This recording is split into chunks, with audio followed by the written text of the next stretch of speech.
Hello and welcome to my YouTube channel. Today I will be covering the Red Jacket number 3 and the Red Jacket number 4. These were manufactured by the Lee Arms Company, and from what I can find online, it is a very small handful of years that these were actually manufactured. Now, this is in comparison to my Red Jacket number 2, which was manufactured by Hopkins and Allens. This was manufactured in May 27th, 1879. These guys are chambered in 32 rimfire, and in Canada, of course, you can't go to a store and just go buy it, so you are reloading and making your own. These I got off a local classified website. I got both of them for a decent enough deal. I can't remember what the listing said as far as what the issues go. One is in much better condition than the other. I would not fire these without obviously running through them, taking them apart, making sure they're all safe. I don't think the original owner shot them as well. So today I'm just going to disassemble both of them, see what we can find out with what's going on with these guys, what we can do, if it's anything that I can use in the Red Jacket number 2, because I quite like this one. It's in quite good condition for what it is, and see if we can restore these guys. So the first one we're going to take a look at, the Red Jacket number 3. This guy, the cylinder stop doesn't seem to engage. The hammer does not cock, so there's something going on with the handspring. There's some quite severe pitting on it. The trigger gives us mostly nothing. We do see that hammer come back just a little bit. Let's actually take out the cylinder pin. Press that little release, and we should have it fall right out. There we go. And look at that. That is some stuff. I'm gonna use a little bit of, this is the Ballistol. This is the special gun oil. I remember going to a local gun store. I asked him, what's the difference between the green stuff and the red stuff? And he couldn't really give me an answer. So what I was able to find out, that the green stuff is good for cleaning, while the red stuff, the normal Ballistol that you use on pretty much everything that you can pretty much eat, is good for lubricating. So anyway, so looking at the cylinder, we have some pitting in the cylinder itself. That is a bit nasty. That could just be dirt for all we know. And as far as our grooves, we're not too worn away. That's not bad. And for the cylinder stop, what I've noticed before is that these can wear out quite a bit. So then your cylinder stop just has nothing to, well, stop against. But these seem reasonable. Cool. Our cylinder pin, this has seen better days. We can see a whole bunch of tool marks on it. Someone, or I think over the course of time, has been reefing on it for whatever reason. That came up pretty easily with the release, but you know, who knows. And this thing is dirty, so no clue where this was. It's always strange to think about how these ended up, you know, where they are now. From what I can find out, the number 3 and 4 were manufactured between 1877 and 1880. Please someone correct me in the comments if I'm wrong. So it's a very small subset of years, and somehow it ended up in Canada. I bought this from a fellow from, I believe it was Ontario, and then it landed to me in Western Canada. So, you know, 140 years later, it ends up in my hands. So anyway, looking at the frame, we got, our Cylinder stop, it seems suspiciously tight. So there's something going on. I'm not too sure if it's worn away. We do not have any sort of hand there. There is nothing going on. And this thing is just dirty. This thing is just dirty and rusty. Now, as far as the actual bore goes, this is not looking, it's not horrible. It's not horrible. No, it is sort of horrible. I'll have to grab another light and just take a little peek. And that's it. We got no moving parts. The grip, possibly original. That'd be wild if it was, to be really honest. It's a little loose. The cylinder release has stayed there, which is nice after all this time. And that's about it. Nice little gun. Okay. So let's take a look at our other red jacket before we take these guys apart. This is the red jacket number 4. A little bit heftier in your hand. Definitely feels like you got a gun in your hand compared to the red jacket number 2. But the same size, still has that spur trigger. God, I couldn't imagine that. It's just, I don't know. It's just funny.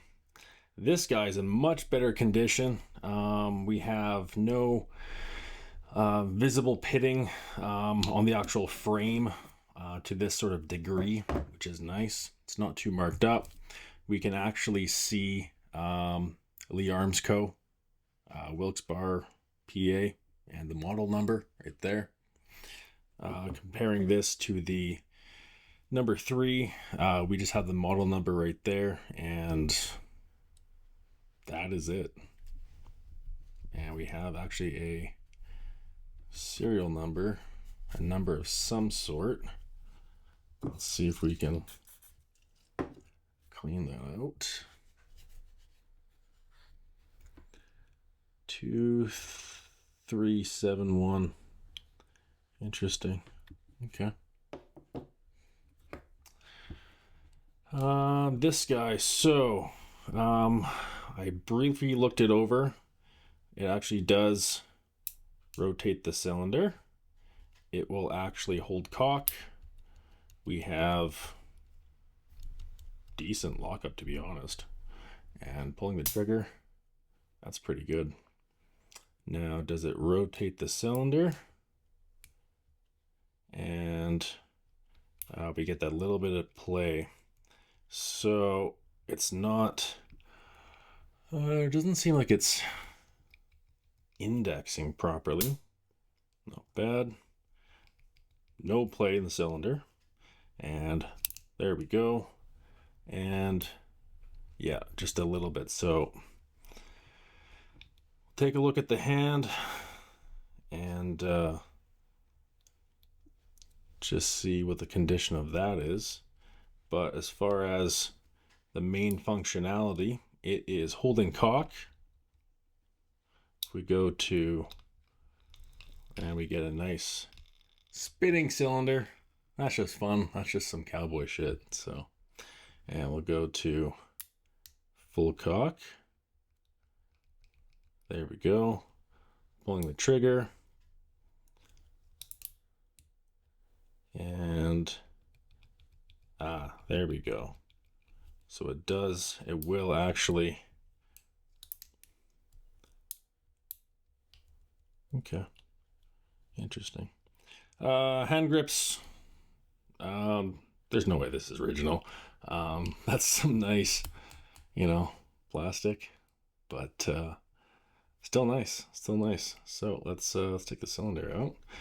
We got this guy. Nice slide out. No huge tool marks. Man, people just reef on it. I guess over the course of 100 and something years. sort of funny. And let's take a look.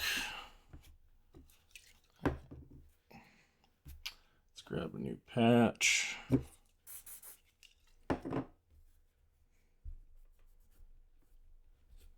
Not too bad. Look at that. Look at the difference in condition. Oh man, where was this one stored? Look at that. The actual cylinder itself is in much better condition. A little bit of, pitting there. It's not as dirty for sure. And damn, that's pretty good for its age. Definitely a little bit of grime in there. Couldn't imagine carrying one of these in your pocket though. Tiny little 32 rimfire. Always curious what the price of bullets rounds were back then. Just going to the general store and buying a big bag of tack and bullets and doing cowboy shit. Or who knows, maybe this is from a farmer who just bought it for shits and giggles. Who knows? Just grimy. Yeah, what do we got for a serial number? We got 30492. Nice and shiny. Interesting. Very cool. And we can see our hand there. Right there, which is not apparent in the other red jacket. And we got a nice prominent cylinder stop. Over the course of time, things just wear away. Bit of pitting in the top of the frame. And of course where the cylinder goes, but much better condition. The bore itself, it's difficult to see, of course, on camera, but there is some very light rifling still left. Yeah, not too bad. It just looks grimy, but it is what it is. These sights, front sights, are always interesting too. Just that is what it is. We just got one right on the muzzle, and hope it shoots straight. It's just sort of funny to think about. So cool. So there we have it. So we got our red jacket number 4, and we have our red jacket number 3. I'm gonna take these guys apart, see what's wrong.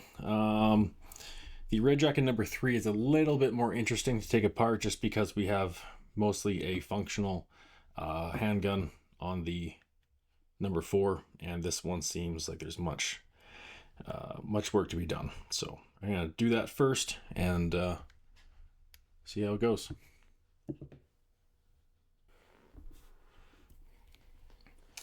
All right. So first, let's take off the hand grip. The cool thing with all these little revolvers is that they're all just flathead screws, which is cool. I mean, you wouldn't expect them to be like Torx or something. It'd be funny if they were, but let's see what we got.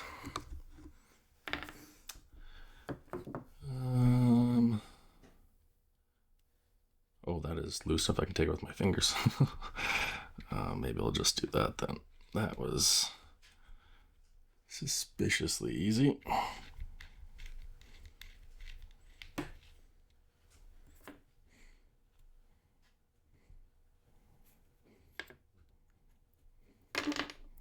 And that's that. And that handspring is this is the Bluetooth model, where it's in 2 pieces. This is the wireless handspring. Interesting. Oh man, this is filthy. And we do actually have serial number 32874, which, did I read that wrong? 4, oh, interesting. Okay, well, yeah, that's broken. That explains a lot, which is funny. So we have a broken handspring that has been just snapped off. There we go. And we got, of course, nothing. That's why everything sort of felt funny. So, okay, let's take off the trigger and we'll see what is underneath that all. As far as the hand grips go, unremarkable. Otherwise, we have a big gash in the wood right there, which is interesting, which I wonder if that was from the handspring or, you know, something else. Who knows? But okay, and we have another tiny little flathead. Let's see if this will do it without stripping it. God, wouldn't that suck? You know, 140 years, it's completely fine, and some dude on the internet ends up stripping it.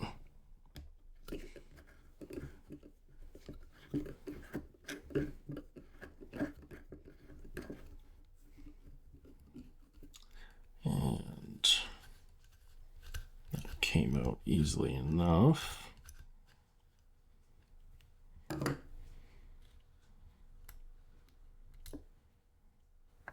Cool.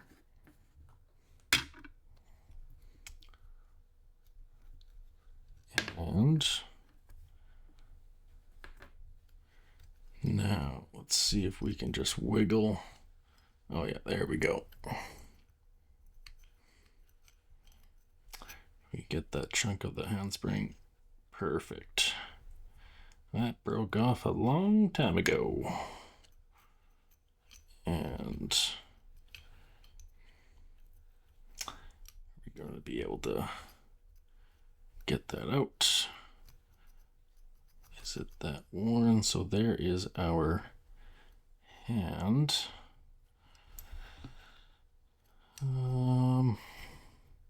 What are we hung up on? We are hung up on the actual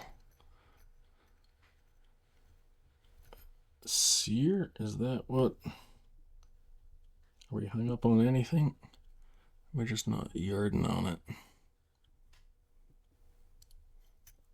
think we can probably squeeze it out through the top.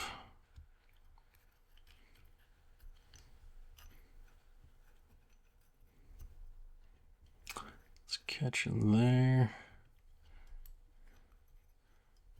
Pull it just straight up.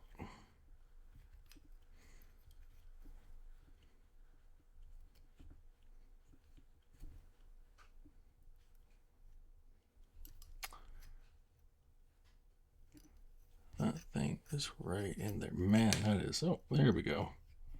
That's what I meant to do. There we go. So we have our hammer and our sear. So there is our hand. And where is our cylinder? So from the Red Jacket number 2, much better condition. Definitely not as worn. You know, it's a bit dirty, obviously, but. And what number do we got there? 22874. Interesting. which matches the number on our frame, but the one on the actual barrel looks like a 2871. Interesting. Okay, well, whatever. So where did we end up? Let's take a look at our trigger. Looking at our trigger, we get it, of course, pivots, but then our cylinder stop is that worn away to shit.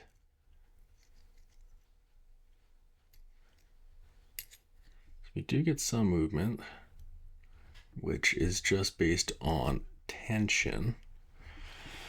I think there's just so much grime that the cylinder stop, there's not enough material. It's resting on all this grime and shit like that. So there's not enough purchase on it to actually stop. Let's see. So if we push that up, well, okay.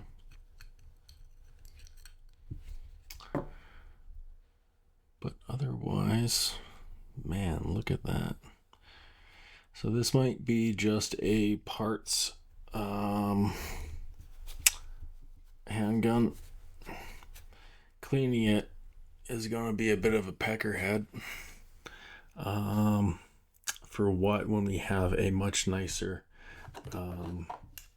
handgun that we can use instead and use this for parts. So not too bad. I think it's still cool to keep around and look at, but I don't think I'll be shooting this. But not bad. Plus the handspring. Looking at it, so we have a piece of metal, iron, something or other. And I mean, granted, this is not a complex part. We have a flexible piece of metal in like an S shape, so it would not be impossible to fabricate our own. But cool. And a little hand there.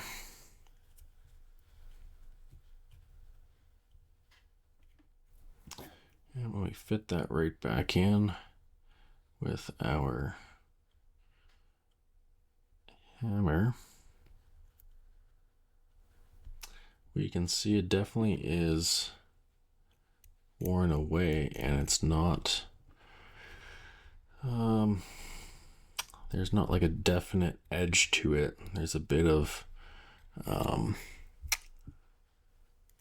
it definitely looks like it's been used heavily, but considering the condition of the rest of the gun, I can't see how much this has actually been shot. When we look at the actual hammer too, you know, how much wear this has been through for being 140 years old. Not bad. Not bad at all. I'm gonna leave that trigger in there because it doesn't really seem to be causing us any issues. You know, we still get good sort of tension on it.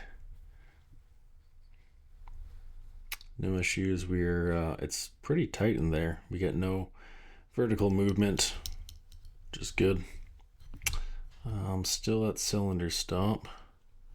So what am I gonna do? I'm gonna leave the handspring out, and let's put the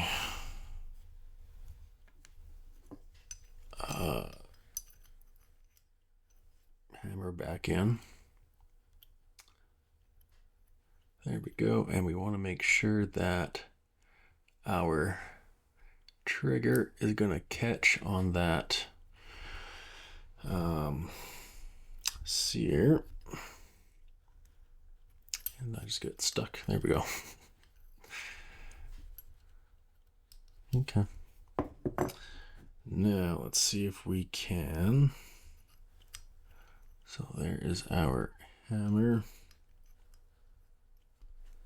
It is cool to fart around with, you know, guns like this, I gotta say. There's a lot of forum posts online, and thankfully there's a lot of like YouTube videos, which I think is really cool about this type of stuff. There's not a lot of pictures. I'm definitely more of a writer than I am making YouTube videos, but this is just me. This is just an excuse to play with firearms, and hopefully some people learn something new out of it. So, okay, so we're gonna make sure that trigger catches at the bottom right there, so it will actually move. And as far as installing the hand, how do we think we're gonna do that? Do you think we could move it down and then put that little pin in? I wonder. Let's see. So we are installing it like that. That's funny where the cylinder pin goes. It's, yeah, I'm not too sure if the metal's just been warped right there, but okay.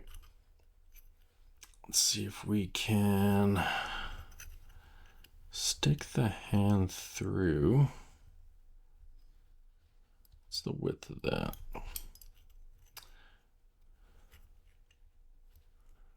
When I'm soldering electronics things, I have these little clamp hands. You clamp it to the table, and then you can hold like a PCB in it. Just so when you're soldering, you know, you only have so many hands. And you know, I have like a rifle stand thing for, you know, working on your rifle and things like that. But it's almost like you need just like another little set of hands just to hold the frame at the same time as you're doing, you know, something delicate like this. So let's see if we can. I'm trying to put the hand back in that little pinhole. And I'm sure there's a lot easier way to do this. Let's see if we can get a pair of pliers.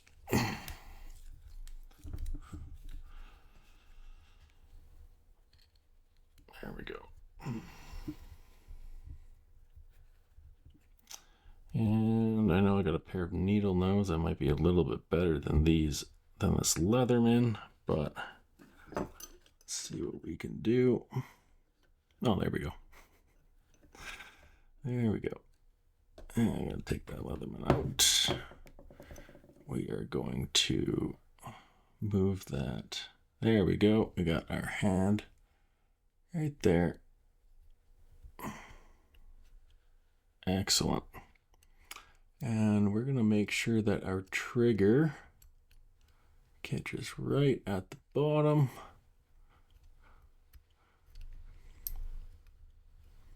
I think it's going to be easier if we pull the trigger back. There we go.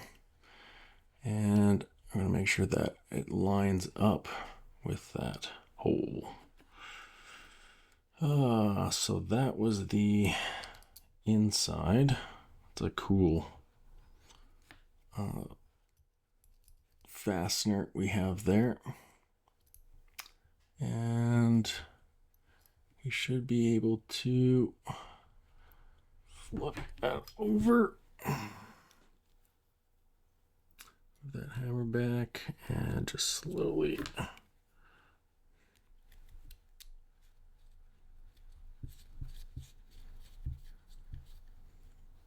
nice.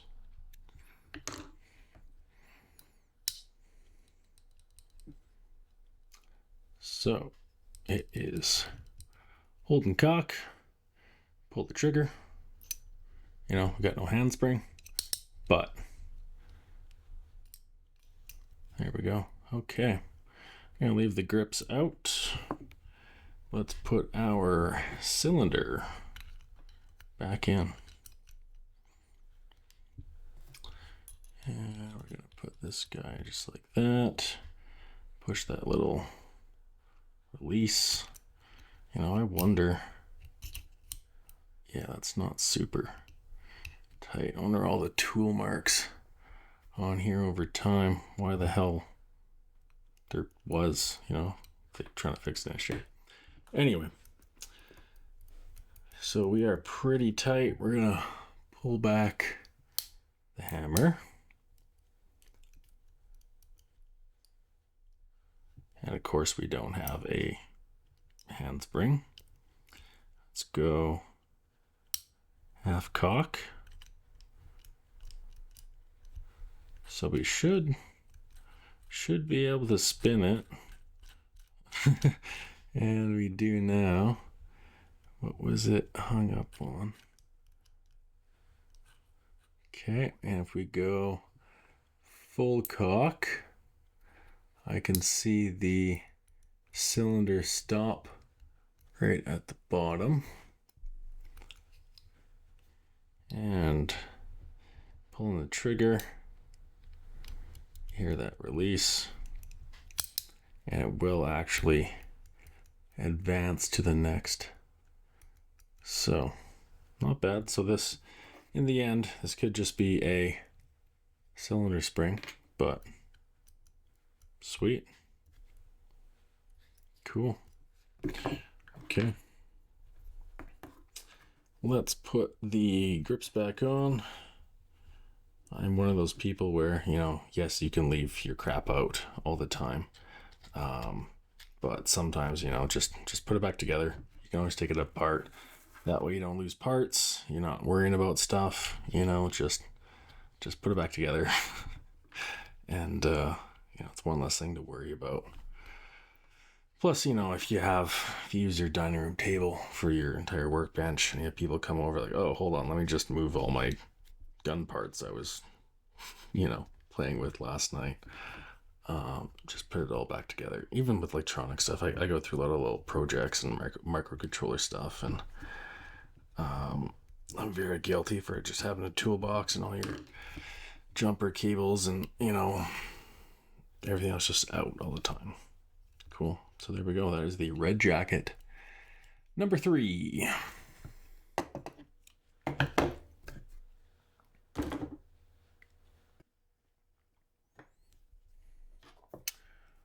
Okay, next up we have the Red Jacket number 4. This guy's in much better condition.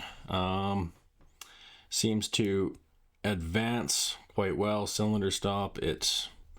Everything seems to be relatively okay. So we're gonna take this guy apart, do about the same, and ooh, that's tight. That's good. That's good. Okay. Yeah, these grips are definitely not original.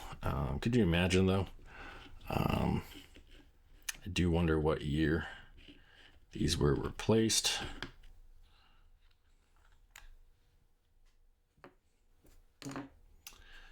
Uh, 30492, which matches the barrel right there.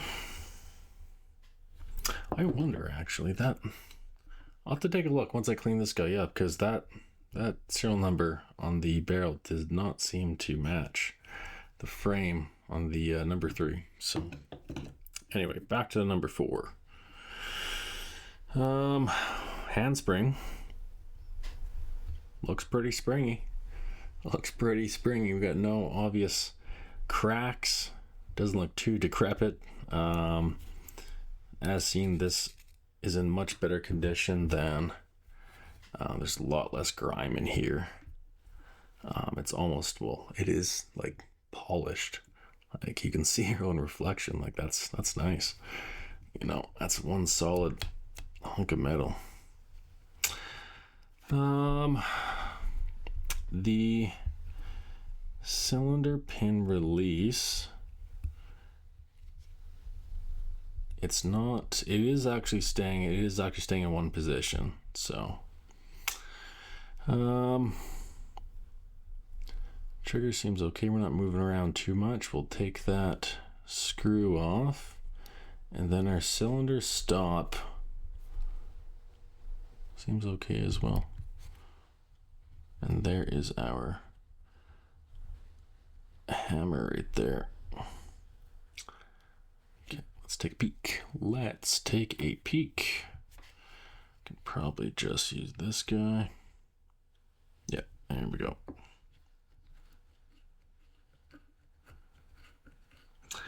Now, it's gonna be, we're gonna have our handspring right there, and realistically, I know we can sort of do two things at once here, because you can feel that tension. So what we can do is we can sort of push that handspring out. Otherwise, it's just going to be pushing on our hammer right there. So, but looking at it right now,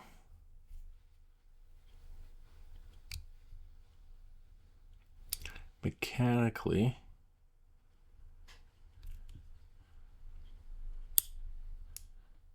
rotating the cylinder, we have our cylinder stop, pulling the trigger, and we're coming all the way where we are resetting.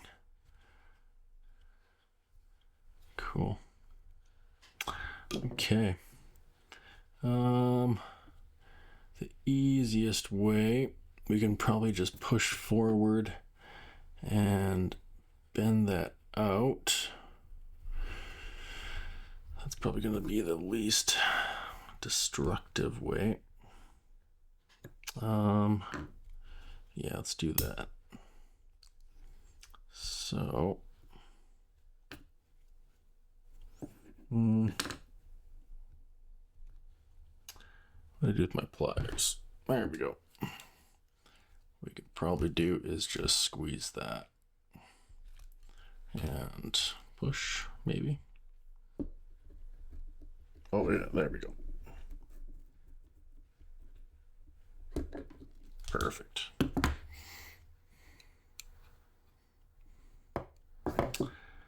And just a solid chunk of metal. That's it, that's all.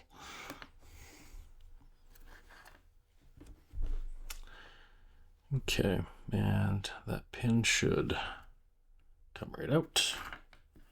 And it does. And we have our hammer. And let's take that little spring out. There we go. And that would be a part of, let's just take a look, see if we can find anything. That little guy right there, is right against that, so that should be our is it the rebound spring? Let's see.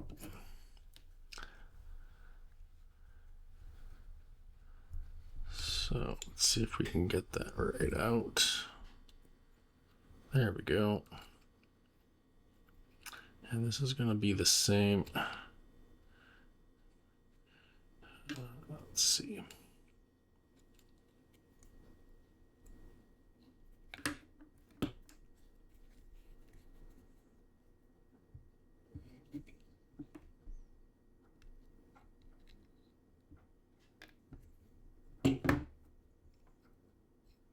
There we go. 30492. Matching serial number. That's reassuring.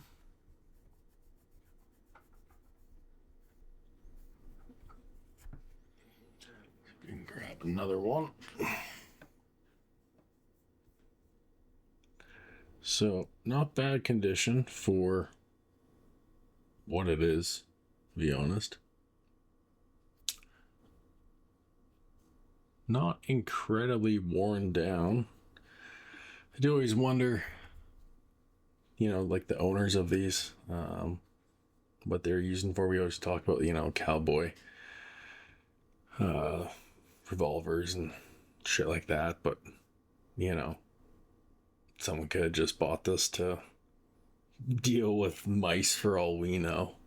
It's just sort of funny to think about, but there's that. Cool. So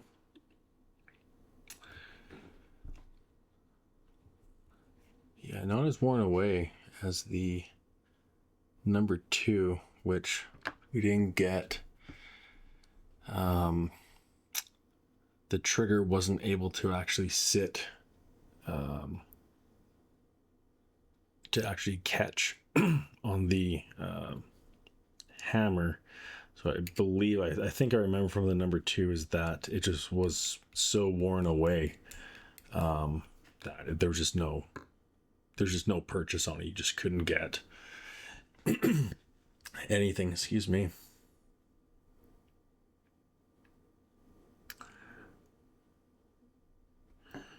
And then this guy, so we have our hand. Oh man, that is dirty. And that guy goes in just like that. And this was right on there, which was against, where was that against? That was against on the frame right there. So that would have been like the trigger. Let's walk this through. Their hand, that was there. And that would have been triggers right there. Is that a trigger like reset spring? That would make the most sort of sense here.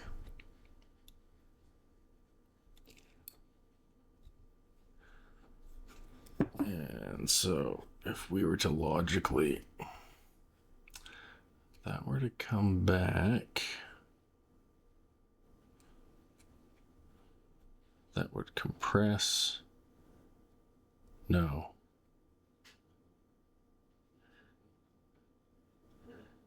That is simply, that's just on the hand itself.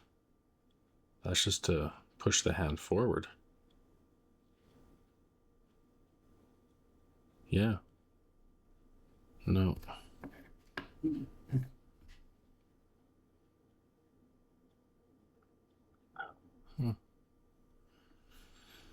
That would do it. But looking in the frame, we got a bit of grime. Not too bad. It would be nice to get one of those ultrasonic cleaners. Just for like your eyeglasses, And there is a serial number on the trigger. I don't feel like taking that out, to be really honest. It seems to be tight enough, and it's pretty good. Not bad for its age. Looking at the bore of it, yeah, it definitely needs to be cleaned up. There is some very vague remnants of rifling left, but not bad. I think I remember with this one, the seller, he said it was something about the cylinder pin. We do seem to actually get tension on that like release right there. So we would assume that the cylinder pin would stay in. but I can't really recall what the issue was. I remember the other one had more issues, but... And...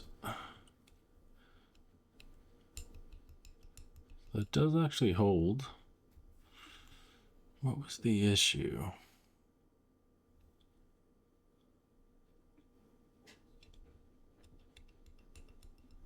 Get decent stop. We get like good lockup. I honestly don't remember what the issue was. Okay.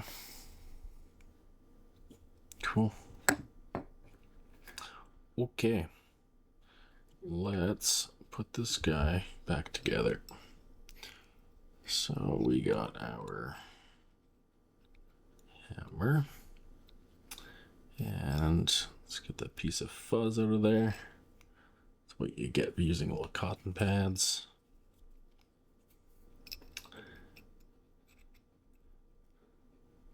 And let's see. How did I get that sucker out of there? How did I get that sucker out of there so I can put it back in?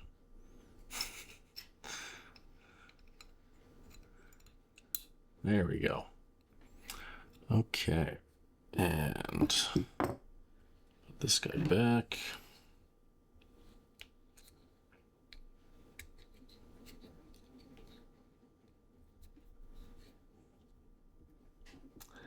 And let's see if we can rotate that enough. We can put the... There we go.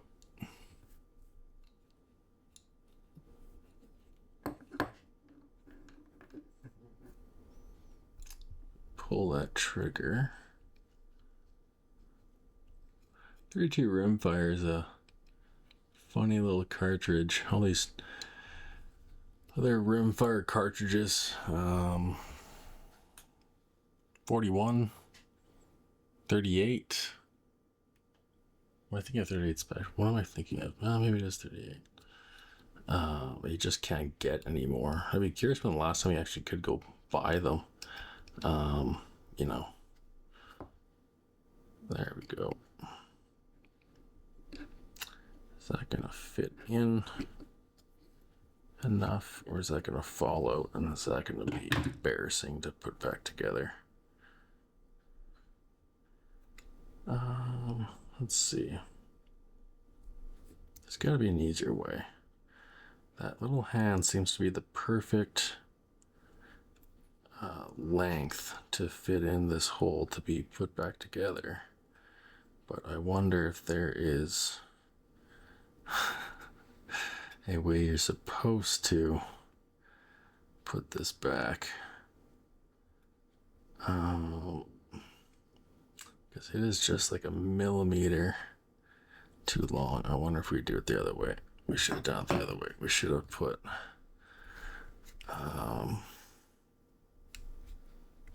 I gotta get those other pliers. These are way too big. This is a new Leatherman that I got for myself a little while ago. Leatherman Signal. I'm actually pretty happy with it. I've been a Leatherman before. I've always had little pocket knives, you know, and even just going in the woods and shit, you end up burying like a, toolbox of just stuff, depending what you're doing. If you're going camping or off-roading, whatever else. But these are nice because this has pretty much everything that you would mostly need, which for me turns out to be a knife and pliers, strangely enough, and all the other cool little things, even like a whistle and like a fire starter on it. So there we go. Okay. And this little spring is gonna fit in that little notch. Really? Really? Yeah. Yeah. Okay. And Oh, that is gonna be a pain. I wonder how they did this back then. You know, we can probably just push it in, but that's still not gonna be pleasant. Of course, you can do the normal, just squeeze and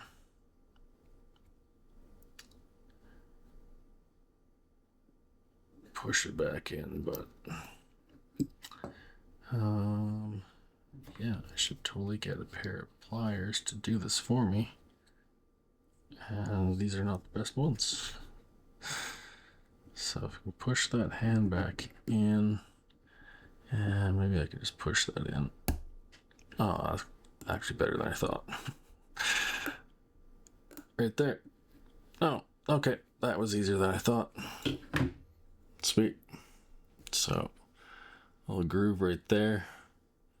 I am hoping I got the orientation back correctly on that hammer, or on the hand right there. But I guess I'll find out. Let's push the whole group down and just make sure everything's gonna line up. There's our trigger. This whole hammer needs to move forward. There we go. And let's just put that back.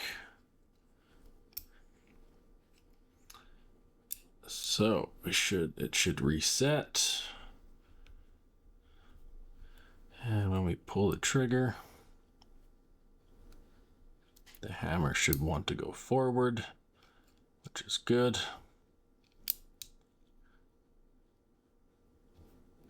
Pull the trigger. And we got, is it just, we got no tension? Or is the trigger not? Oh, there we go. Okay. Now for the handspring.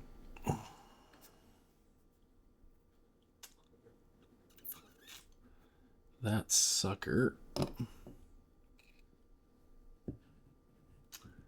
it goes right at the back. Okay. There's one just hunk of metal. That is all it is. Okay,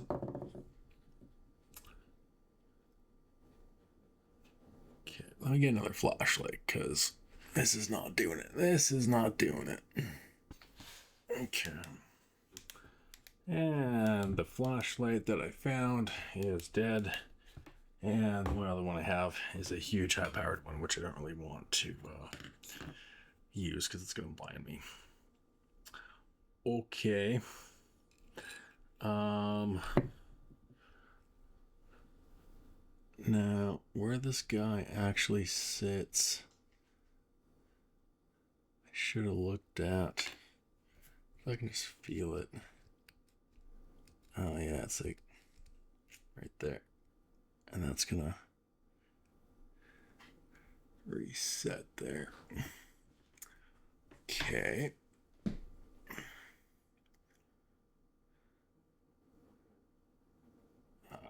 I see it. It's right there. Okay. How did I do this before? Oh God. How did I do this before? I think I just pinched it and I just shoved it back in.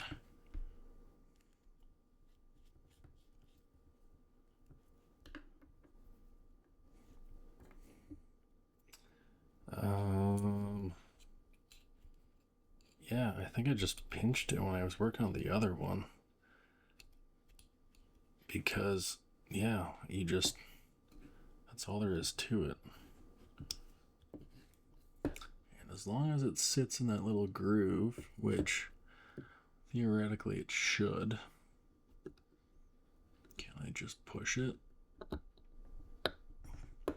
Oh, yeah. Okay, let's actually use some tools.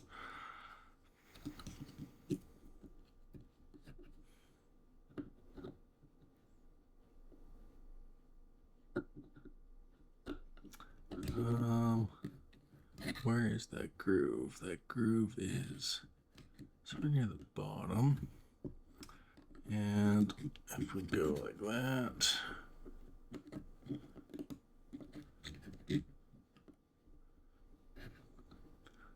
there's gotta be an easier way. Doesn't that just slide right in? Yeah, it does. There we go. Can we push it like that? No. Just a hunk of metal putting into another hunk of metal.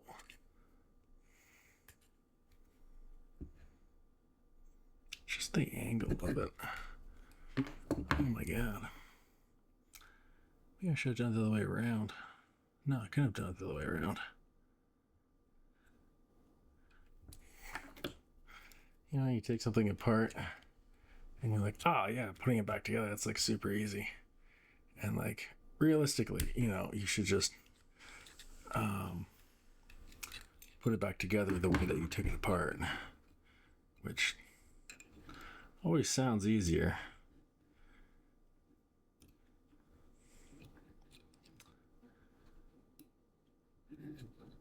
Okay. And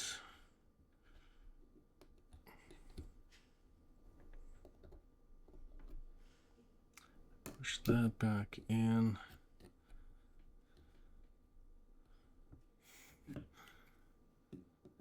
Now, I don't want to warp the handspring itself, because then I got to re-bend it to what it's supposed to be.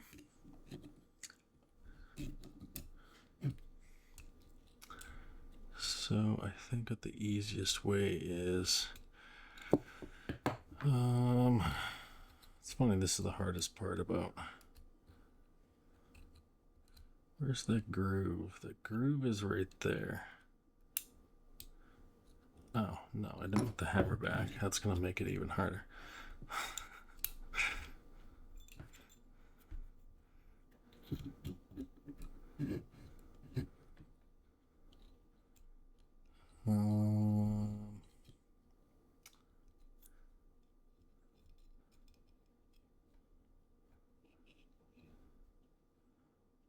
Yeah, okay.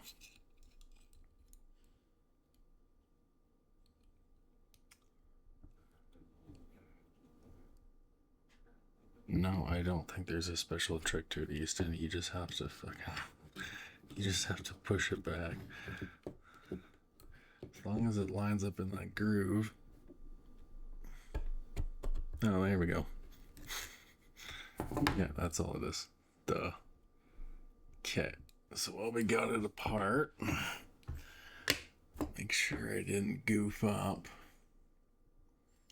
So, pull in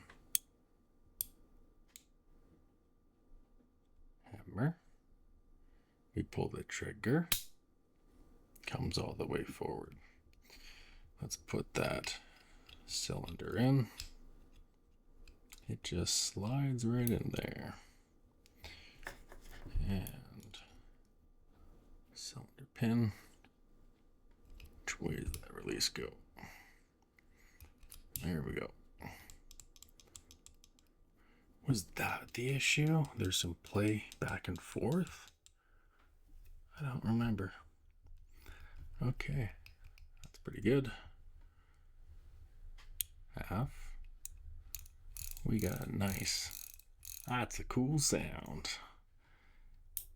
Full cock. Good luck up. Back and forth. Okay. That's it, that's all. Okay. Let's tighten that up. Let's do one. I'd like to get another one on the other side. Alright.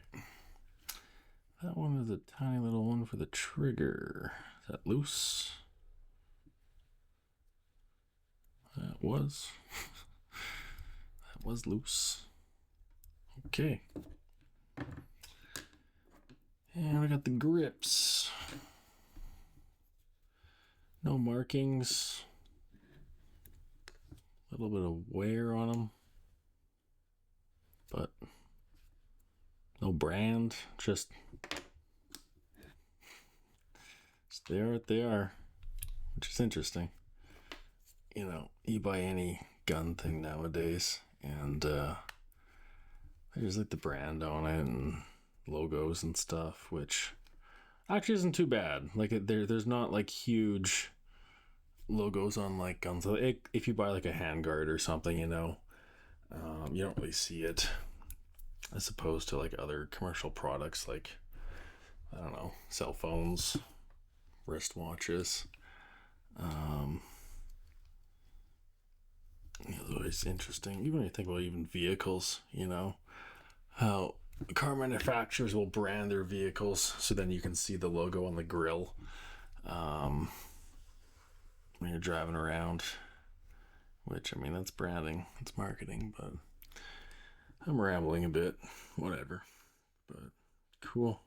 So all in all, pretty happy. This was a decent buy. I think I paid 500-600 Canadian, which is like, you know, the exchange rate now to US is not very good. But you know, for what it is, not bad, especially for some fun toys. Now, of course, getting ammo, you have to make your own ammo. Whole bunch of different ways there. You can get where they're 22 blanks, and you put in your own primer, and there's a few different reloading kits for 32 rimfire. You can buy some guys do sell them on online classifieds in Canada. They're not cheap. I can't recall, but they were, oh my god, like $5-10 a round, which it's cool, but I mean that's the whole hobby of firearms. It's expensive, but it's cool. So pretty happy with this guy. I'm gonna still keep this guy around with the broken handspring. To fab something like that isn't going to be too difficult. We just have a hunk of metal and then bending it at the right angle would not be impossible. But when we look at the patina of this guy, the Red Jacket number 3, is it actually worth restoring when we have much nicer little handguns that we can use this for parts? So not bad. And then going back to the original, this is the Red Jacket number 2.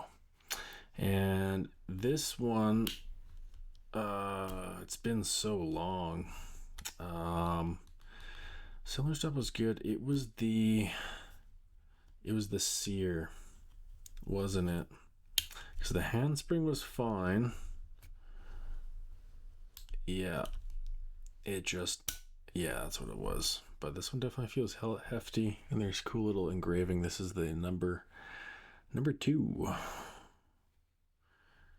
Red Jacket number 2 even says the caliber, which is sort of nice. But so we have a nice little parts. All right, let's see what we can make out. That is just nasty. And this guy, pretty happy with. I'm gonna go over it again, make sure it's you know, indexing properly. There seems to be,